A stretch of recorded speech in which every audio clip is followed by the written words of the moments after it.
Hello and welcome to Aiden and Cooper's Movie Castle - Come on in. Come on in, babies. We're here. Let's get all of our royal subjects up in here. We're going to be talking about movies, and I think that our level of expertise and knowledge trumps everyone's, right? It does. We have the High Council here. We've landed in Park City, and we've been hitting some screenings. I've been And hitting some screenings. slopes. And some slopes. Lots of slopes there.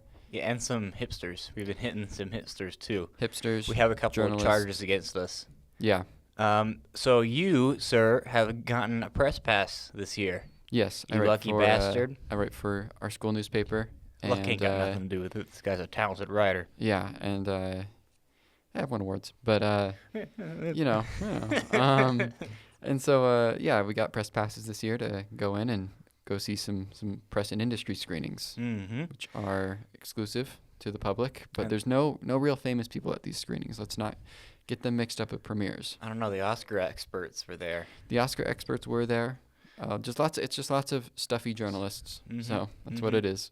And let's not get it twisted, readers. I did not get a press pass. I have only seen one Sundance movie this year so far. I'm planning on seeing a lot more online and a couple this weekend in person. But this is mostly going to be a Coop-heavy discussion. I am going to talk about these movies, and I will gauge Aiden's interest in them. All right, sounds good. Which one do you want to start with? I'll just go in order of how I saw them. So the first movie I saw is called Touch Me. Yeah, yep. I think a directorial debut, if I remember correctly. Most of them are this year. Yeah. This year is kind of a weaker lineup when it comes to established directors and established projects. It's true. I don't know if there's anything that's... I don't know if we've had like a sort of past lives. You know, that was a big movie that ended up being nominated for Best Picture a couple years ago. Yeah, the closest one that I'm seeing right now from when it comes to buzz is the If I Had Legs, I'd Kick You. Yes. Which has gotten amazing reviews, and it's mostly looking to be like an acting player, but Rose Byrne and Conan O'Brien are getting buzz for some Oscars for their respective parts. But that's the only major movie I've seen that has that kind of buzz. Yeah.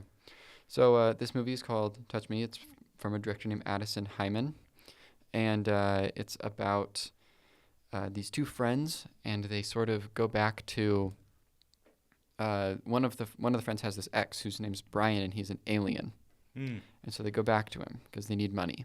What kind of alien is he? Is he looking like an alien, or No, is he he just looks a dude? he looks like a really buff, handsome dude. Cool. Long hair, very luscious, but he is secretly an alien with tentacles. So this is a freaky movie. I think you might be into like the weirdness of this. You know. Yeah. I could see this sort of being your thing. I don't know if like narratively you'll vibe with it, but I think there's some cool, gross images. Some dang-ass freak shit? Yeah, exactly. In the second half that I think you'll really vibe with. You know, in line for this movie, the Sundance workers come up. I just wanted to quickly thank the Sundance workers and all the volunteers. We have a lot of friends that do that. It just seems like a hassle. You know? You're dealing with elites. You're dealing with elites. You're dealing with famous people. Spitting on you and tripping you. Exactly. You're there till 2 in the morning. It just seems really hard. And, you know, I'd stand in line for hours, and I was watching these people try to...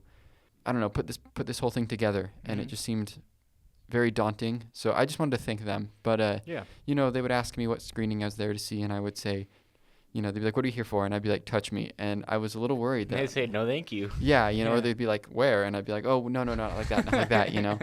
And I don't know, this movie was, like, fine, I guess. Yeah. It's fun if you're into, like, weird, freaky shit, alien tentacle sex. Not normally my cup of tea, but... That's something I've noticed when it comes to Sundance is a lot of things with absurd or wonderful premises seem to be the ones that are more middling. Yeah. They get in because of their incredible premise, and I've gotten excited for a lot of these before, and this was one that I kind of clocked and was like, I think that's one of them that will be kind of like won't really exist. Yeah, it's kind of there for shock value. It kind of feels like this is playing at South by Southwest. I don't know what sort of bigger release this will get, but I'm going to say right now Best Picture. Oh, Best Picture, you think? You think this is the past lives? You think this is... Well, I guess Sing Sing didn't get in this year. Yeah, definitely. Well, Sing Sing didn't premiere at Sundance. Sing Sing was South by. Yeah. Sorry. All right. What's next, buddy? I saw 2,000 Meters to Adrivka. This is I can't fun pronounce this film. guy's name. Yeah, Maislav Chernov, I believe that's how his name is pronounced. Yeah. He made a documentary 2 years ago called 20 Days in Mariupol, which is, in my opinion, one of the best documentaries of the century. Yeah. I think it's an incredibly powerful piece of journalism. On the ground, look at the Ukraine. Yes, it's 20 days, Mhm. and he's trapped in this city that is taken over by Russians, and they have to get out. And it's very sad, but I think it's incredibly powerful, you know. Yeah. And I'll never watch it again. But I look at things like that, and I look at myself and my peers in either film or journalism, and I'm like, what am I doing? You know, like this guy's out here doing this, and I'm like, I'm just sitting at home, you know. Well, yeah, I think he's in a separate situation. Yeah, I don't know. He's just, I think, really one of the best working documentary filmmakers. He's only 2 movies in. This one is kind of a spiritual follow-up. He Mhm. is with a group of soldiers, and they have to make it to a village that needs to be liberated. And it's just this small strip of land, 2,000 meters, which is 1.2 miles for us. Mm. And it's like a small strip of land. It's very small, and there's landmines all around, and you're just watching people our age get blown up, and that's very harrowing, you know? Yeah, Hachimachi. Yeah, I don't know if it quite reached the heights of Mariupol for me, Yeah. but I doubt it'll get, like, awards. it might, maybe. We'll see. Yeah. It depends. We'll see what sort of documentaries come out this year, but I could see it happening again Yeah, okay.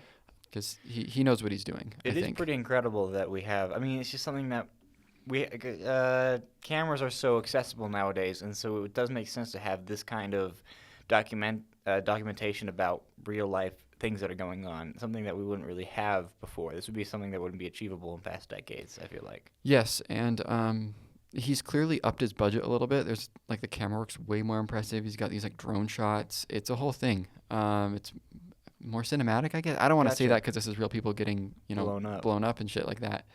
But I don't know. Just it's a great documentary. Probably the best thing I saw there. Maybe not my favorite because again, it's Hard to be your favorite. hard to call it a favorite, you know. Yeah. But I don't know. Season tickets for this documentary filmmaker. I want to feel bad. But after that, I was like, okay, well, that was sad. I'm in a Mhm. bad mood now. I want to go see something lighthearted. Yeah. So I was like, all right, I'll go see Omaha. Now, the What? day before, I bumped into John Magaro at a fresh market. Yeah, you did. Yeah, He was did. buying some cigs, and I was like, What holy brand?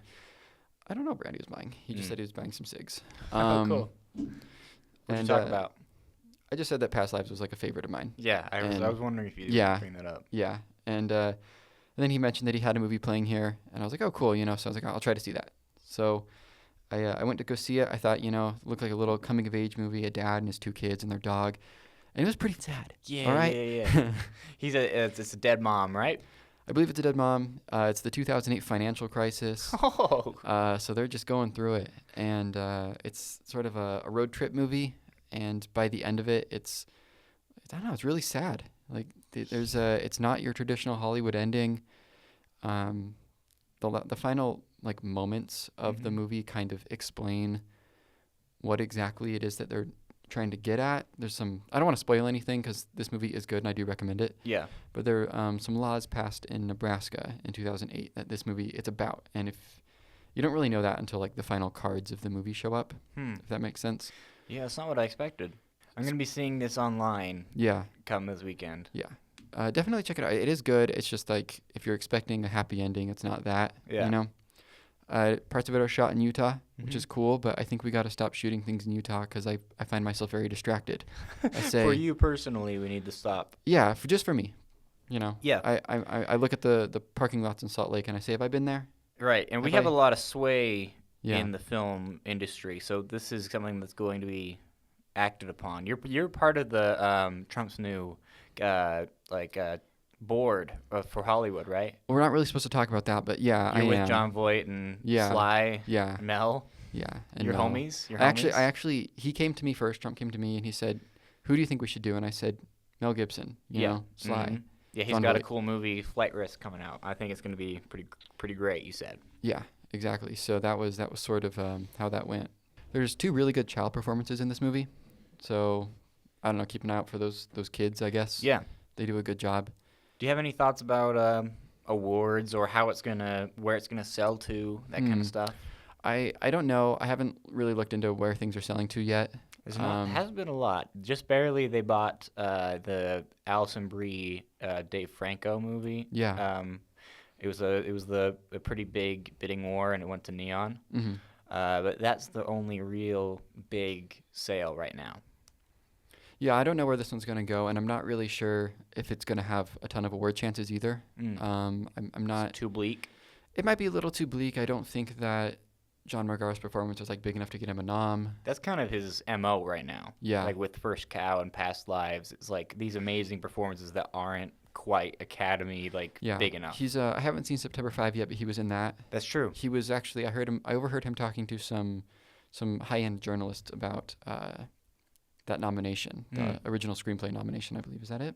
Yeah, did it get editing? I don't think it got editing. I don't know, but they were like, congrats. And he was like, yeah, original screenplay, it's cool, you know? And I was like, all right. So, Omaha, definitely one to check out. Really good child performances. I don't think its award chances are high, though. Maybe I'm wrong. Yeah. But where do you see it selling, you think? Like you think it's like a Apple kind of movie or maybe... Like it doesn't seem like a theatrical seller. Yeah, I don't know if really much of what I saw is a theatrical. Like, I don't think I saw very many theatrical movies with the exception of the last movie I'm going to talk about. Okay. Yeah, I don't know. I could see it on like an Apple or maybe a Hulu even. So. I can see Hulu. Yeah, that makes sense. All right. Yeah. What you got? What you got next? We're going to go to break real quick and then we'll be back. We're going to go to break. Okay. All right, we are back. Hey, man, what's up? What's up? How was the break for you? It was good.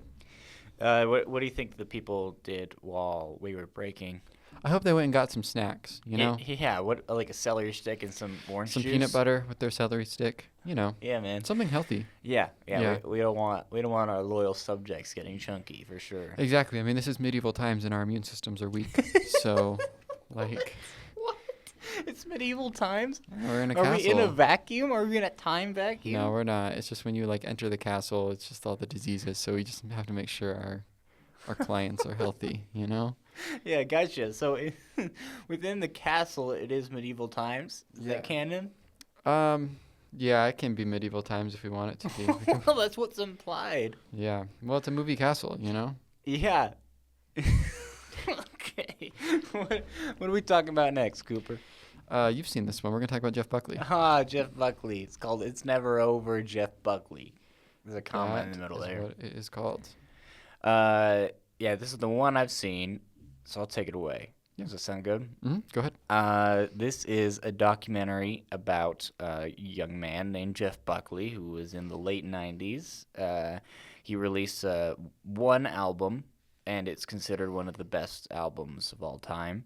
And then my guy died. He drowned. Little boating accident. He was not in the boat. He was just having a good swim, and then the boat kind of gave him a little undertow, and that wasn't good. And my sister, she was very interested in this young man. She loves the album, and she saw it on the cover of Slug magazine. She said, we must go. We did go. And it was interesting because there was a Q&A with the director afterwards, and she was talking about how she really wanted this to not be like a traditional biodoc. And I think she failed miserably. Do you agree? Yeah, this is pretty by the books. It's very by the books. Yeah. And it's not my kind of movie, the biodocs. I get pretty bored by them, and I see a lot of the like where it's manipulated or how it could be. It never rings true to me, and they all are so similar structurally that if it's not a person I'm super in love with, then I'm not super engaged. Mm-hmm. And this one I've listened to the album and I like the album, and I wasn't super connected to the person, and so this was just kind of a right down the middle kind of movie for me. How about you? Yeah, I don't know. I'm okay with these types of documentaries. I tend to fall for those manipulations pretty easily. And you're a music boy. You're more of a music boy. I am, but I've never heard this album. Really? I don't know anything about Jeff Buckley. I know the album cover. I know that it's loved. Mm-hmm. Not really my type of music, though. No. So, although I did like what I was hearing during the documentary, and I said maybe I'll check this out. Haven't listened to it yet, but maybe I will. You know? Yeah. I know it's blasphemous. Please don't DM me. I don't need it. I don't need it. You can send us It can't letters come in. though. It can't get into our castle. Yeah, if you want to like send us letters, you have to use it like the pigeon. You know, you have to pigeon Uh-huh. carry your And mail. if you want to send us death threats vis-a-vis pigeon carrier, we will respect those death threats. We do, yeah. But no, yeah, this was pretty standard, a pretty standard documentary about somebody who I didn't know anything about. So I did learn something, which is, I guess, the point of a documentary. Right. It I does something stylistically with animation and stuff like that. Yeah, there's some cool animation stuff. Yeah. But when it started, I was kind of aside of the cool animation transitional type stuff. I was like, this is just kind of an archival documentary Mm-hmm. with some interviews from past girlfriends and his mom and friends and shit like that. Yeah. And I was like, this is fine, you know? Yeah. It worked for my sister, who was a big fan, and the person next to me, who was just a crying teenager. So it, Oh, wow. I would recommend it if you're a fan of the person or interested in the person. And these kinds of documentaries are getting so popular, and it is a beloved genre, I think. And it seems like something that could sell pretty easily to Netflix or Apple or whatnot, and just be watched and loved and forgotten. Yeah, Jeff Buckley seems like a very unique type of artist. You know, I Yeah. don't know if we really get people like him anymore. So, I don't know, I did enjoy it, but I'm never gonna really come back to this, I don't think. Right.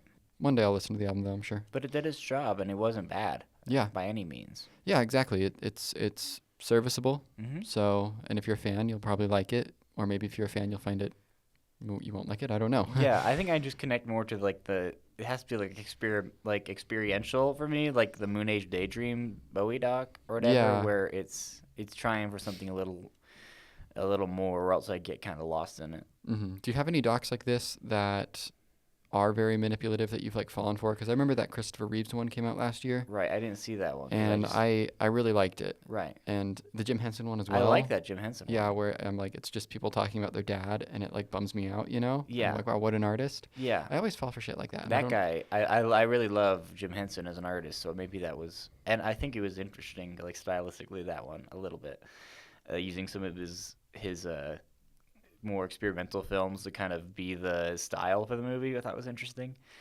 But yeah, there are some that I can't think of any others off the top of my head, but yeah, there are some. I just don't go out of my way to watch them very often.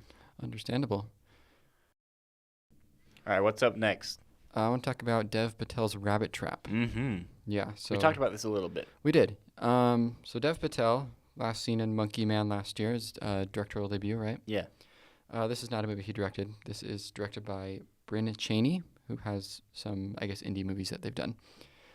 I don't really like this. I'm just gonna be honest. I was really disappointed by this. I was really hoping that this would be kind of a cool midnight movie, but it just didn't really work for me at all. It's Right. not- What's the not- premise for this one? So it's about a musician and her husband. So the musician is Rosie McEwen. Hmm. I don't know if you know her, and Dev Patel. And they moved to a remote house in Wales, and the music they make and distributes like ancient folk magic type stuff. I don't know. It's like environmental, experimental shit. And so yeah, I don't know. They discover some like magic in the forest, and then there's like an unnamed child that comes into their lives and just like wreaks havoc and all that. Gotcha. It's 3 people in this movie. It feels like a COVID movie. I don't know if it is. Mm-hmm. It's a chance. I'm sure it was. Yeah, I don't know. I don't really like this type of horror movie. I think we need to move away from this type of thing. It's like Hyper elevated? it's like hyper elevated. Yeah, I don't love that phrase. Yeah, but giving them a bad name. And this is the kind of thing that people bitch about when they bitch about elevated horror. exactly. Yeah, Long and it's not long, it's right? 97 minutes. It's just feels long. It's very sparse. Yeah, and like it's kind of I think it thinks highly of itself. Right. You know, and You talked about Lamb. yeah, I don't know. I haven't really seen Lamb, but it seemed very similar to Lamb from I've what I seen gather. Lamb. That's the vibe. For Yeah, Sure. and I don't. It's not my thing at all. I find it kind of boring. From what we talked about, it seemed like a big missed opportunity for the general conceit of it is this dude, and he's got the headphones on, he's got a microphone, he's going around picking up sounds. Yeah, sound design's a big part of this movie because it's like their job. So there is good sound design, but it's not like pivotal to the plot. or Right. You anything. think it It's- would be the general like thesis of the movie is Yeah. just not thesis, but like how you were going to use that to make a scary atmosphere and for scares. I would imagine you're hearing some whack ass shit, and then that seems like cool playground Yeah. For messing with the audience. I mean, the inciting incident involves him recording a sound, but like it's not. It ends up being a movie about parenting, and I think the sound thing is kind of forgotten a little bit. Mm. He's like had these weird nightmares that kind of don't lead to anywhere. I don't know. It's just everything seems. It's not as dense as it needs to be. You know? Or like as it should be, but at the same time, it's like doing too much for what it is. Yeah, I don't know. It's just kind of a swing and a miss for me. Yeah, we might. It seems kind of similar to my opinions on Wolfman, which we'll talk about later. Yeah. Yeah. All right. I'm trying to think if I have anything else to say about Rabbit Trap. There is a Rabbit Trap. Hey, that's good. Did they say Rabbit Trap? I believe they do. Hey. Yeah. That's something. There's one of the actors in it. Her name is Jade Crute, and she plays a sort of androgynous. That's a sick name. That's like one of the sickest names I've heard in a minute. Good Lord. She plays a genderless child in this movie. She doesn't have a name in the movie. Yeah. She was a good performance. She's very creepy, very eerie. Yeah. Does a creepy kid work for you? Not normally, Mm-hmm. but I think she did a good job with what she was given. Right. So, yeah, Very cool. that's Rabbit Trap. Maybe you'll like it if this is your type of horror, but it's not mine. So, Right. I have two more that I've seen, and this next one is the one that I am the most conflicted on. Is it the big one? It's the Zodiac Killer Project. Oh, interesting. Yeah. So I didn't really know what this was about going into it. I assumed it was a documentary about the Zodiac Killer, which I was like, cool, whatever. It's not. It is, but it's not. You didn't know the premise. I didn't know the premise. Interesting. And so I saw it, and I was a little like, oh, this is what this is? Do you know what it is? Yeah, it's about a guy who's making a documentary about the Zodiac Killer, or is it a YouTube essay? So what it is this, I think he's somewhere in the UK, but he had the rights to one of the big documentary, he had the rights to one of the really critical Zodiac books. Mm-hmm. You know, like one of the ones written by, I forget his name. Grayson? It's not Grayson, it's the other one, it's the cop. It's Mark Ruffalo? I believe it's Mark Ruffalo. Yeah. All right.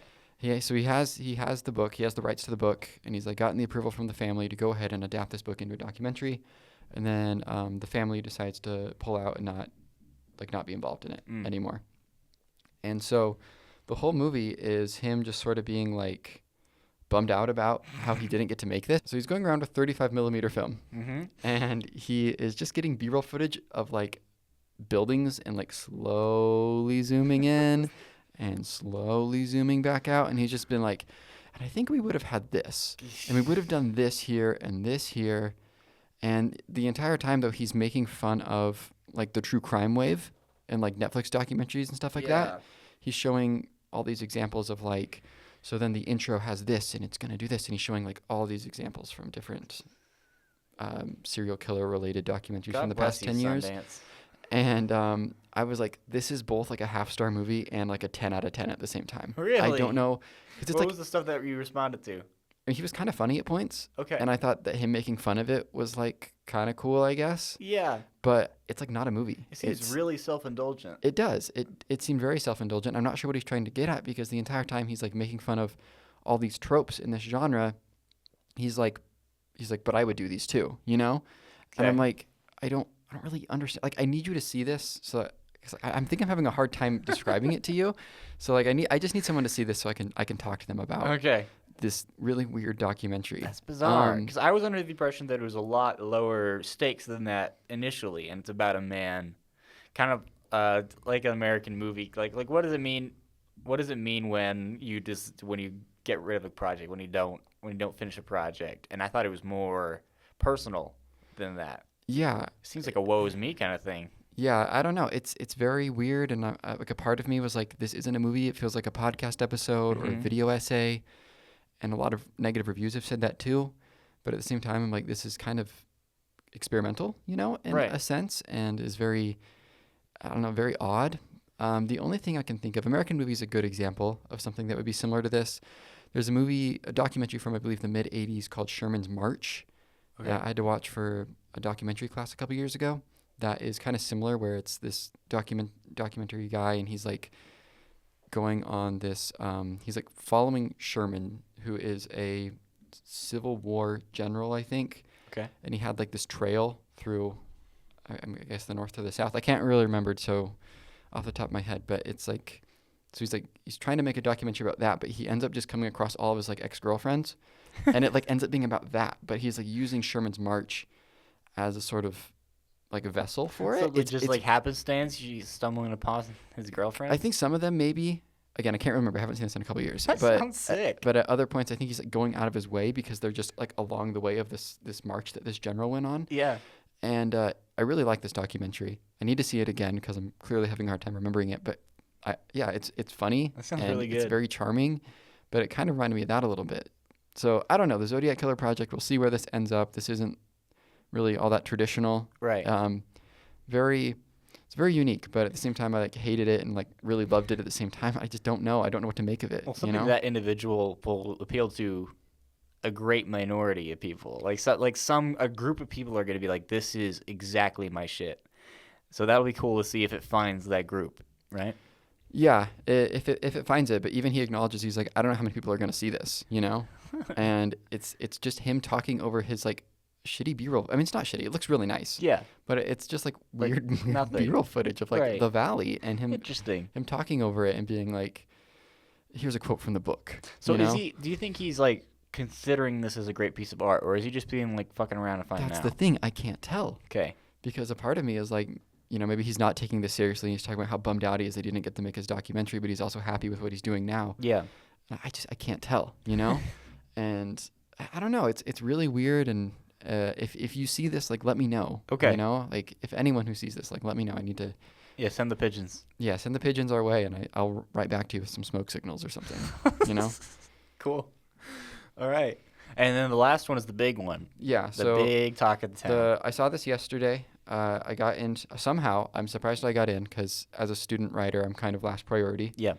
I was actually able to make it into everything I wanted to see. Really? I saw a lot of people getting turned away from things. My co-editor got turned away from a movie.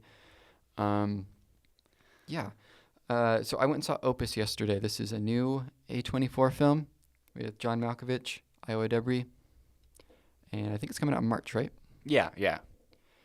I don't know. I'm really conflicted on this one as well. I think a lot of people are, from what I gather. Mm-hmm.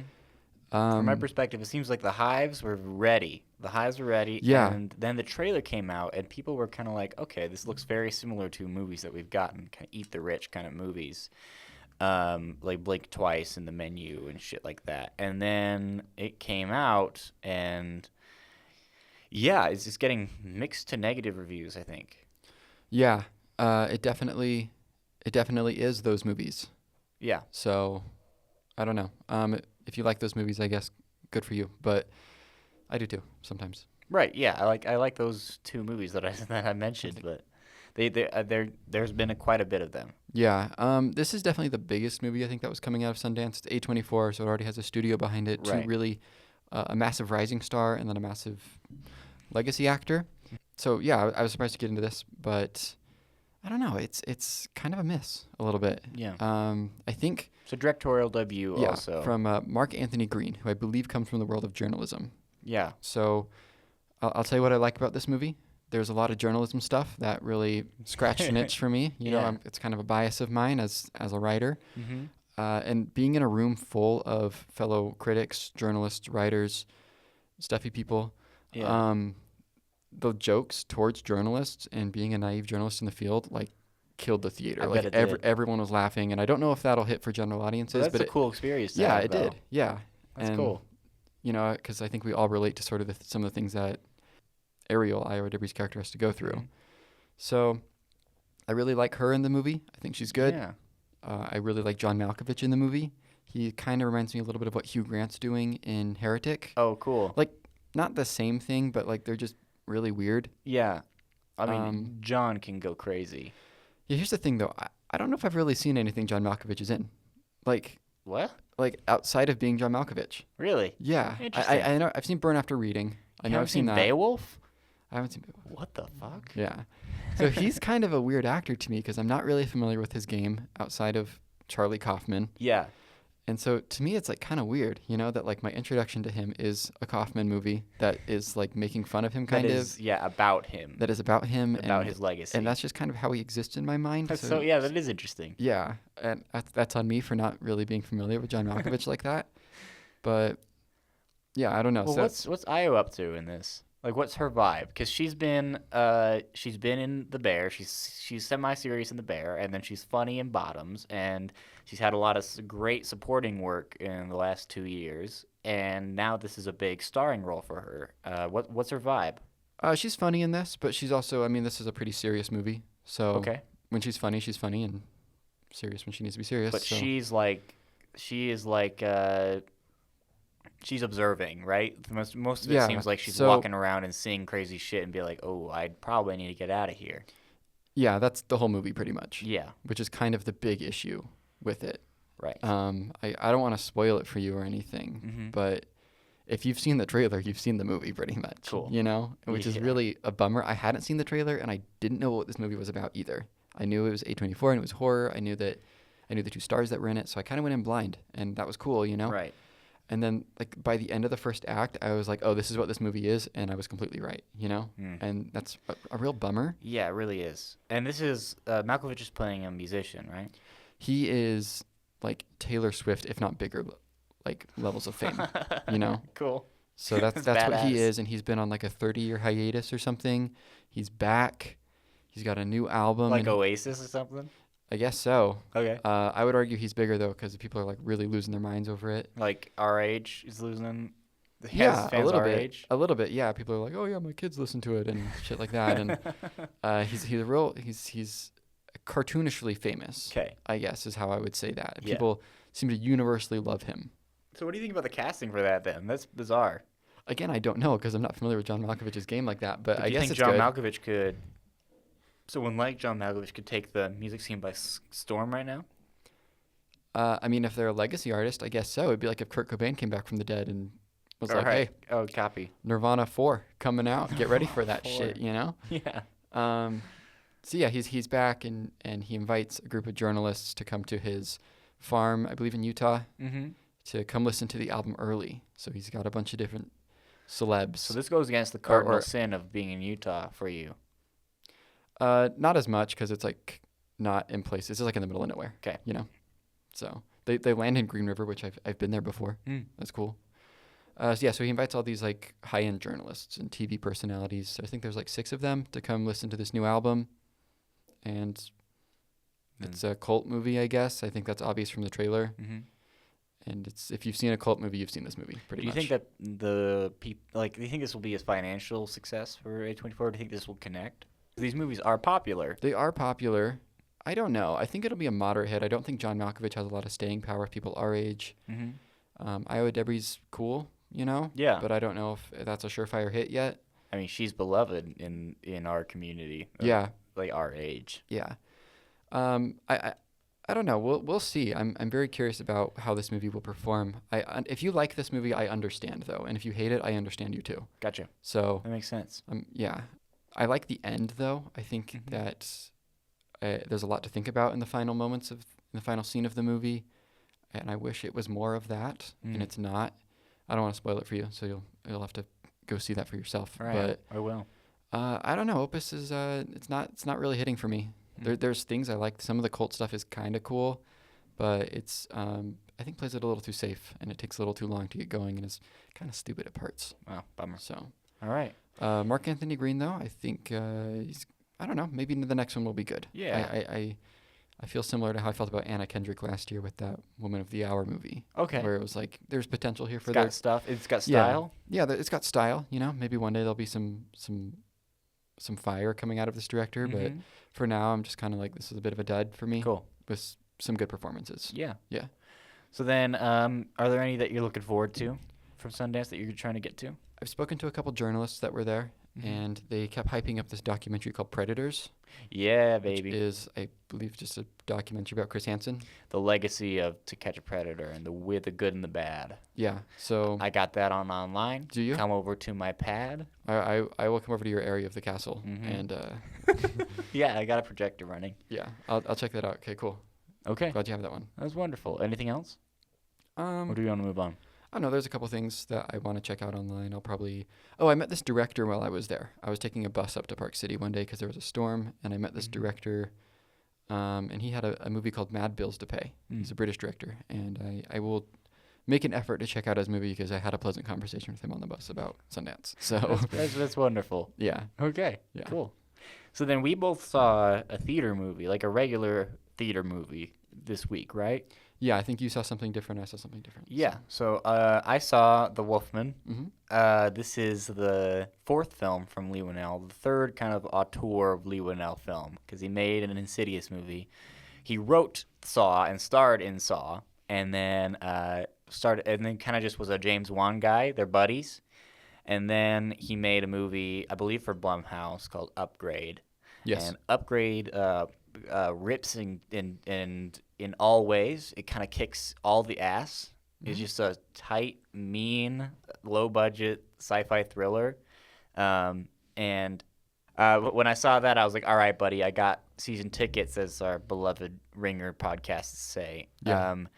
And then he made Invisible Man, which I think is wonderful. I think it was so smart and a great upgrade of those old monster movies, and exactly what I thought they should be doing instead of like the Dark Universe thing is give those things to unique filmmakers and make them scary again. And that's exactly what it did. And so I was very much looking forward to The Wolfman, and it was originally announced as I don't know if you know this, a Ryan Gosling vehicle. Do you know that? Yes, I do. Yeah, and the teaser poster they released was like him in rafters, like in like an urban situation. So I think it's a completely different movie, because this is the most rural you could ever be. This is a film, believe it or not, it's about generational trauma. No. Yeah, in a way, right? Oh my God. It's got a twist that's so obvious that it was kind of a twist that it was a twist. If you catch my drift. Yeah. But it is about the things that a father inflicts upon a son that then will be then you're scared that you're going to inflict that upon your kin or whatever. And so it's about a boy. He's a New York boy. He's got a journalist wife, and he's raising a kiddo.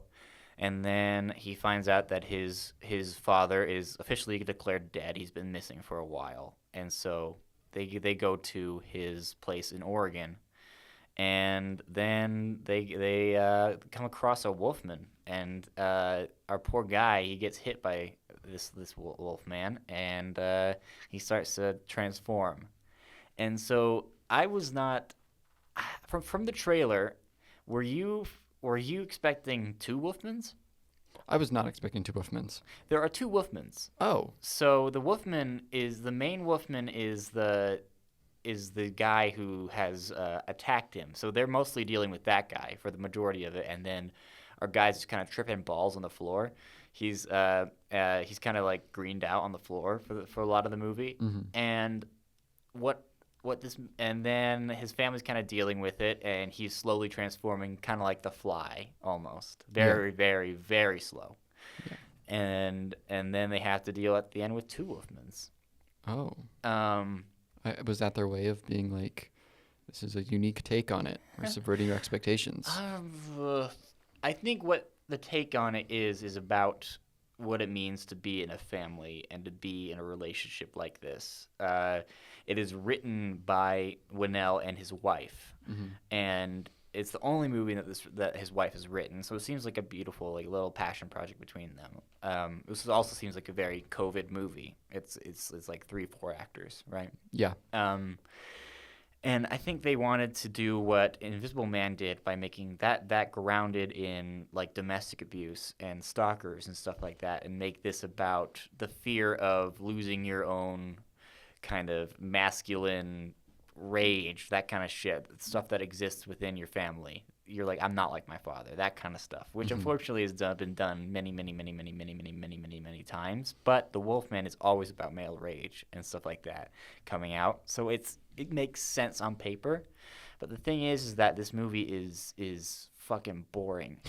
And what they should have done is, because the best part of the movie is when you're within his POV. Like it's not actually a POV shot, but when you are from the perspective of the Wolfman, and everything is like blue. He can see in the dark, and it's all wibbly wobbly, wacky ass, and that stuff is really visually interesting. And I think if this movie starts normal movie, he gets infected a little bit, slowly and slowly it gets more and more crazy to the point where at the end you are fully within like what he's seeing, and then you're kind of unsure of what he's doing and what he's not doing, just like he is, because he can't really understand people, and it's a super interesting look at that.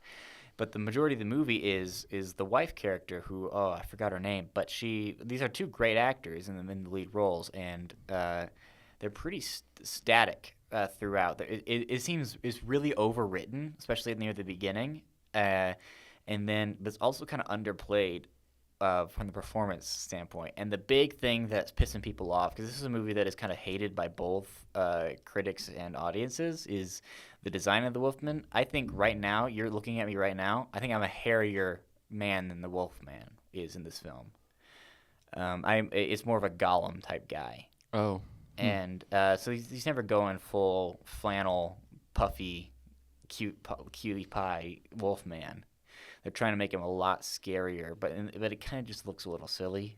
And I don't know. It's something that I think could have been an incredible kind of experiential film, like I've talking about, and is more traditional than that, and isn't going full balls to the wall experimental, which I think it needed to be interesting at all, and it isn't, and it's bombed. And I really hope that my guy is just gonna like pick himself up and make something. Just try again. Yeah. Because I think it just does feel like a great artist just trying something and just making a good chunk of wrong decisions, and it makes it kind of inept. I don't know. Yeah. It's a real bummer for me. This is one of my more. I would kind of just assume this was gonna rip. Yeah. And it just doesn't. It's too bad. Do you know what he has like up next? I know that this just came out, so. I don't think I do. I don't think it's been announced. I think I would have been up on that. Do you think he's gonna continue with the sort of Universal characters? The Blumhouse Universal stuff. Like you think he's got like a Creature of the Black Lagoon or one of those characters? I think he goes away from it. That's what I'm predicting. I think he's like, I guess I don't have the magic touch with these things. Like Invisible Man was kind of a unique idea, so I think he might go back to something like Upgrade, which I've heard that the new Mithrigan 2.0 is going to be Upgrade inspired, which is exciting to me. More Cool. action based. Yeah. Hell yeah, let's do it. It's rad. But Blumhouse has had a pretty awful streak last year or so. Yeah, I don't know. They need to be looked at because they were kind of on fire for a little while, and now they're burning down. Well, this year they've got the Black Phone 2, they got Mithrigan 2.0. They've got a couple of like pretty reasonable to assume hits. We'll see. Yeah. And then you saw a similar movie, didn't you? I saw Nickel Boys. You wanna talk about yeah, Nickel Boys? very similar. Yeah. How'd you like it, man? I'm jealous you got to see it. I really liked it. I need to see it again. I've mentioned this in my review that I was like not feeling very good when I went and saw it. I was like really tired and hungry and just wasn't. What is that? Physiologically, I wasn't doing very well. Yeah. So it was really taking me out of it. I was having a hard time following along, but I really think this might be like a 5-star movie. I just need to see it again. Right. So what's the hook of this film? What's the big thing? It is a sort of POV movie. Yeah. We're jumping between different characters' POV. It's a rip-off of Hardcore Henry. It is. Yeah, that's what I was thinking the whole time. Is Hardcore Henry, you know? Yeah. Yeah, it's not the first movie to do POV, but I think it's doing it really well, and it's very gorgeous. Like, there's some shots in here where I'm like, good goddamn, you know? Because it's doing this things didn't like looking at mirrors and shit, and you're just like, how the fuck did they do that? I don't think this got a cinematography. It did not. And that's a crime. It really is a crime. It's so... It's fucked up. Why? Did they not watch the movie? I don't know. They probably didn't. Well, I think that this is a movie that is in the lineage in the Best Picture lineup, because it did squeak into the Best Picture lineup, which I said, I gotta be honest. Yeah. But it's in the lineage of stuff like The Zone of Interest, where it's more experimental, high-minded kind of stuff. You have to be locked in, that kind of thing. And it is, that yeah. movie also did not get a cinematography nomination. Yeah, it's more of just like hey, you did a really good job. You made something cool. Yeah, I think the different branches are different, have different appreciations for this, and this one just barely squeaked in. I think if it was a little higher up, it would have gotten a director nomination, like Zone of Interest did. Yeah. But what is it about? It is about I believe it's a two black teens, I believe, in the maybe late 60s, Mm. I want to say, and they are in a sort of boarding school type of thing, a sort of you've been bad, go to boarding school type Is thing, this you a know? happy place? Is A this a happy happy place, place? yes, and it's the Nickel Boys Academy, I believe, or Nickel Oh. Academy, and they're going through all of there's a lot of corruption at this place. So not too happy. Yeah, it's not too happy, and it's about their friendship and about trying to escape this place. I don't want to spoil anything, but it's doing some stuff that I didn't expect, where it's kind of jumping in time a little bit, and that's kind of what was throwing me off. Oh, weird. Yeah, I kind of assumed it would be like pretty contained. it's not. Anyways, I don't know if I'm quite equipped to talk about this just yet. I think you should see it, and I should see it Mhm. again, and we could probably have like a real good conversation about That it. sounds good. I'm very excited for this movie. Yeah. I had a friend that saw it though, and it's his favorite movie of the year. So Hey now. yeah. Is this going to be in your top 10 in It's your in- best picture lineup? Yeah, it's probably in my top 10. I haven't ranked it yet, but I think it's definitely like in the 10 to 6 range right now. But if Yeah. I see it again, it might be one. It might be one. Mm-hmm. I don't know. It might be two. It seems like a So- Monum achievement, would you say? It is, yeah. And I also mentioned this in my review for it, but I don't understand like what Ramel Ross is going to do next, because this is such an achievement and such an artistic statement that I feel like if he did this again, this sort of first person POV thing, it would come off as like a one trick pony. Yeah, you this know? is your thing. This is your thing, and it might Mhm. become phony really quick. But if he does a normal ass movie, then that's a weird spot too. Yeah, and it's probably just not going to be as good as this. Mm-hmm. And it just feels like one of those moments where like your favorite band has put out their best record and it's never going to be better than that, you know? Mm. Like they've written themselves into a corner, Mm-hmm. and I'm kind of worried that he has. What if he does like Jonathan? Oh, what's his name? The sexy the Jonathan Glazer? yeah, Jonathan Glazer. What if he does as Jonathan Glazer and Mhm. he just kind of chills out for like 5-6 years and then he comes up with something crazy and then comes back? Like I mean, if he can do it, he can do it. But I just worry that whatever he does next just won't be as good as this, you know? Yeah. And And he might not have the opportunity that Jonathan Glazer is to take that longer break and like not work off the momentum of this. He might feel the pressure to be like, well, what's my next project? I need to get it in now or I'm not going to be able to make it. Exactly. He has a very interesting voice, and I think he's going to have a very interesting career. So Is keep this his an first eye out. movie, right? Maybe his first like big movie. Okay. I can't remember. I think he has some shorts. I don't know if it's a debut or not. I can double check that real quick though. Yeah. I mean, we didn't talk about the nominations, did we? We didn't. He has a movie that came out in 2018 that is I guess like just an indie feature. Okay. So Gotcha. But this still, is insane. this is a breakthrough movie, as we would say. Yeah. Because, I mean, stuff like Hardcore Henry had a huge studio budget and was still didn't get there. Hmm. You know, like that's so cool to me. Yeah. But yeah, do you think, because we haven't seen Sing Sing yet, but it seemed like this and Sing Sing were competing for the main for that like 10 spot. And yeah. And there it's- was like some foreign stuff there too. I'm still Right. here. Oh, A Real All We Pain as Managed well is Light. was also in that sort of Mhm. lower area of the Best Picture noms. Yeah, Challengers was around there. Yeah. Nosferatu kind of seeming like it was around there because of how many nominations it did get. Hmm. Borderlands. Borderlands was around there. The Beekeeper, I believe, was like around 11, 12. It's what do you think about that top 10? And I'm still here getting in. I've seen most of them at this point. I think I've seen 7 of them. Mm-hmm. It's what we expected, I think, mostly. I like most of these movies. I haven't seen Amelia Perez yet, kind of just putting it off. I'm still here. I don't know if I'll ever be able to see that. We'll see. Hopefully it gets I think it's maybe getting a theater run in February. Yeah, We'll see if it makes it to our city, though. I think it's playing in Salt Lake right Is now. it? I think Okay. it is. Well, shit, I guess I'll have to go back down. Yeah, I think it's a solid lineup that's just brought down by Amelia Perez and how it's being looked at right now. And that's the number 1, number 2 is Amelia Perez and Brutalist, I would say. Yeah. But then those things, I think those are the ones that are going to get the most number 1 votes. But Hmm. I think number 2, number 3, because this is preferential voting, and so Nora and Conclave, they do have a chance of being like 2, 3. We're voting on number 2, number 3, or even a complete unknown, right? That's the other one I haven't seen. Oh, really? Yeah, I haven't seen it yet. So I think those could be an upset. Hmm. it's such a strange race. It is, yeah. I don't know. Yeah, I think it's mostly solid. I know that like every year the Oscar nominations come up, people are like, oh, it sucks. No one's seen any of these movies. And I recently stumbled upon a Ben Shapiro video of him being like, the Oscars are woke. Yeah. Look at this. Look at all these movies that are here. I haven't seen any of them, and I think they're all woke. And I'm like, go fuck yourself. I don't know what to tell you, man. I don't know. Last year I liked all the movies that were up for Best Picture. I think it's a pretty solid lineup normally. Yeah. You know where I'm at about Amelia Perez getting in so many places? What's up? I think good. Oh yeah?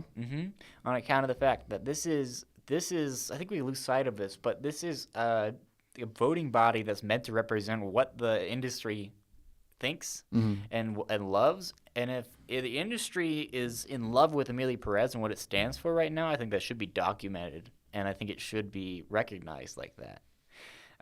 If it wasn't there, I think it'd be dishonest, right? And so I think it's an interesting piece of history that needs to be put there. It's just how, like, when we look back, we see where people were at when they voted for Green Book or voted for Crash, these other kind of catastrophe, like, political movies or whatever. It's an interesting way of looking at it, of it sort of just being like a historical moment. Yeah, these are not the 10 best movies of the year. These are the 10 things that the Academy viewed as the most important to recognize, you know? Interesting. Yeah, I guess that's true. Some of the other categories are all right, you know. Some score stuff that I was bummed out about. Yeah, score is bizarre. For the most part, it's mostly, I'm not like too hurt about anything though. Yeah, I think it's so funny that they had like one of the worst best song nominations ever, and then they just were like, we're not gonna do it this year. Yeah.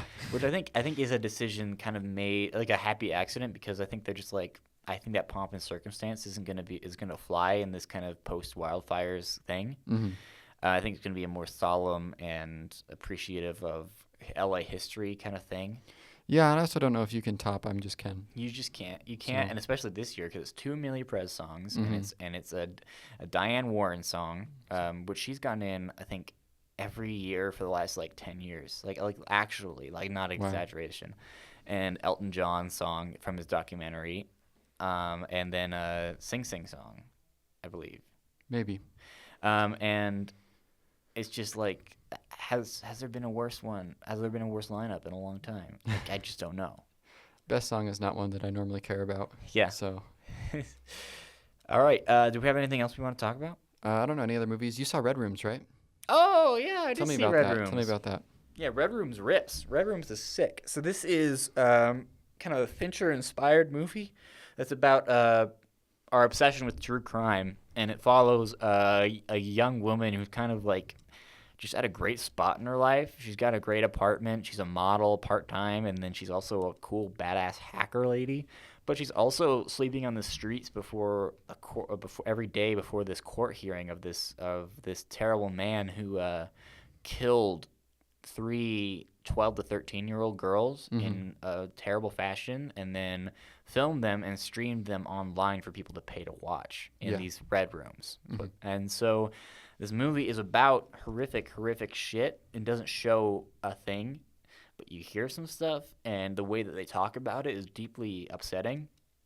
And it's just about what this character is capable of and how deep her like depravity goes, and kind of just about all of our depravity, because how much we see on a day-to-day basis online, and what that does to the psyche. And it's just a really consistently surprising movie. And I was kind of like, my mouth was agape during one scene. Like, there's a costume change in this movie that left me like completely like shattered. It was just so strange, but it's just a really gorgeous looking movie, and just super. I just love this kind of like fucking around with our online state as a community, as a people. A lot of people are scared of it because it's so uncinematic to like show someone on their phones or whatever. There's been a lot of talk about that recently, and this is a movie that's unafraid of that and is dealing with new stuff. It feels brand new, even though it's got so many influences, and it's got some amazing performances, and it's just such a. It's got a lot of depth to it, and and a lot of style, and it packs a punch, doesn't it? It's really cool. I think you like it. It's on Shudder right now, which I don't know if it really belongs on Shudder. It's not. It's kind of not really a horror movie, and it's not as pulpy as a lot of stuff on Shudder is. I would recommend it. I really would. It's one of my favorites. I'll have to check that one out. I've heard a lot of good things about it. Yeah. So, yeah. I think we'll be back next week to talk a little bit more about Sundance movies. Yeah, is it time to kick our boys out? I think so. All right, get the but fuck out. before we kick you out, make sure that you know, like follow us and stuff like that. You know. Are you gonna say like, review, subscribe? Yeah, you know. Yeah? The whole 9 yards. You know how that works. Yeah, post it on all your socials. Make this like Share it with your grandma. personality. Yeah. Mm-hmm. Say to people like, this changed me. Yeah, this is a work of art. Yeah. Sponsored by Weber Film Society. Yeah, absolutely. Yeah. I'm glad to talk to you, young man. Yeah, I'm glad we got this castle, and I'm glad we've got such a loyal fan base we do. to come every day. And so thank you very much, but we're gonna have to ask you politely to leave. Yeah. Okay. All right. See you guys. Good Thank you. night. Drawbridge closing. Get out.